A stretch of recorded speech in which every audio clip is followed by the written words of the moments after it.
I think Spirit of 2012 was bringing to life the joy, the happiness of both the Olympics and Paralympic Games through a set of community-based projects which I believe empowered and uplifted people at local level. Yeah, I think really the concept of Spirit 2012 was a brilliant one which came out of the London 2012 Games, where we wanted to leave a legacy. And the scheme that I remember most was I was at the Youth Sport Trust at the time, and we set up a programme for young people, and it worked in 9 cities across the UK, and it was about encouraging young people to train and learn to be leaders and volunteers, but it was also tackling their behaviour and their attitudes to equality, inclusion and diversity. And it was a really successful programme that operated over 4 years. And it was an example of what Spirit was doing really, which was taking the spirit of the London 2012 Olympics and embedding it in local communities. I think what it did brilliantly, I think, was provide a really wide range, partner with a wide range of people, so that the initiatives were designed very specifically around people using the legacy, using the momentum of the Olympics, but they didn't constrain themselves into one area like sport. They used a whole range of initiatives, and I think that allowed them to reach lots of communities, lots of places that perhaps other initiatives wouldn't have reached. Well, I was fortunate enough to be on the early board, so I saw some of the great projects that came through, but obviously the one that the Youth Sport Trust ran that I was involved in was a particular favourite, simply because it was about young people, it was about empowering them in their local communities, but it was also about challenging their prejudices, whether they were real prejudices or whether they were deeply seated prejudices about people with disabilities, people from different backgrounds. And I think one of the things I remember most was those young people saying how they'd felt very excited and happy, much happier because they were volunteering, because they were giving something. And that happiness is partly what Spirit 2012 was about, because the Olympics themselves were a place where I think we were all happy. I remember vividly riding on the Underground or going in taxis, and everybody was joyful. And that was what Spirit of 2012 wanted to express, was that joy and that excitement. First morning, they were just heats, but there was a qualifying competition for the high jump. And there was a guy, I think he was Portuguese, I can't remember the nationality now, with one leg missing. And he was standing on 2 crutches waiting to go, and you could almost see people going, how's this going to work? Yeah, and then he threw away one crutch, and virtually 80,000 people went, oh. And then he threw the second one, oh! And he was standing there on one leg, and he hopped and got over the bar, and 80,000 people stood up. I'll never forget it. It was awesome, right? There were those special moments where, yeah, they were extraordinary moments. I think all major events are inspiring.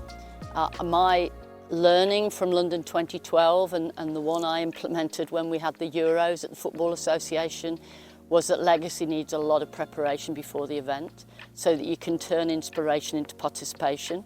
You can't post the games, start doing something, it's too late. So I think legacy is possible from major events, but it takes a lot of preparation before in order that the opportunities are there. Because otherwise you're inspiring people and they can't find the opportunity, then they get disillusioned. So the importance is laying the ground to make sure those opportunities are there, so that when they are inspired by that moment, when they see that thing that makes them think, do you know, I can do that, there is an opportunity to do it. I think early on, the Paralympics was seen very much as a participation event. And then I think things really changed in London, where people stopped seeing this as sport for people with disability, but saw it as sport for people who were elite athletes who happened to be disabled. And I think that normalisation, if you like, of disability, a recognition that you can do anything regardless of your disability. You can be a world 100-metre runner, you can be a discus thrower, you can play volleyball, you can do anything. I think that definitely changed people's attitudes. So I think the big shift in the Paralympics was an attitudinal change.